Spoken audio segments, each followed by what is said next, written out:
Ariyo. Content lang ning aton. Tino ni si Bugret ni man. Bugret. Bugres. Na si Bugres. Sino ni siya nga ang baba sini. Perte niya magwapal mo. Ang iya nga busis bala daw si nadungtuman ko. Tumamo sila ni Daping. ang imo bala panilagan kung diri ka sa Kabantalan. Kag ang tingog ni Bugres amo gid nagaling kay si Bugres. Aban silang pidman kay Daping kay si Bugres. Tagwapa. Tag permi ka paligo. Si Daping niya ano na siya? Daw ano na siya mo kay ang nakakilala kay Daping siyempre balaan niyo naman na. Amo na siya nga balik ta kay Bugres.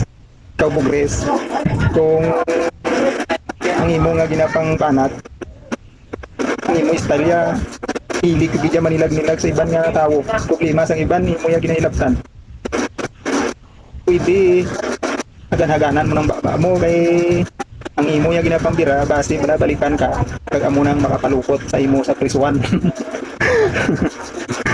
Kay ang imo ya ginatira may mga kaminsaron man na sila ya nagkabalo na sila ya kung ano ang ilang obrahon gani ikaw ya content naman ganina ay butang mo sa lugar kung ano ang ginatawag nga content imo naman na problema siyempre ako why ko yung problema sa imo eh ang ako niya content naman eh.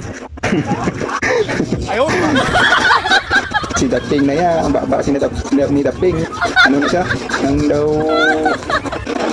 perte niya papakalon eh palaan nyo man na nga nakaagi na ya problema damo na problema nga nagyan eh panahon sang una si Daping abansi pa ni kay Bugres ang una.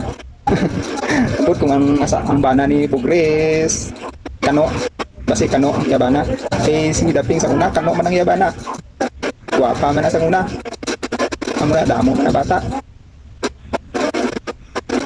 na amo na siya ang ginatawag na problema gid. Amo lang nanay kay base mabanatan tani Bugres ang gawa ta sini base bala. Bye bye.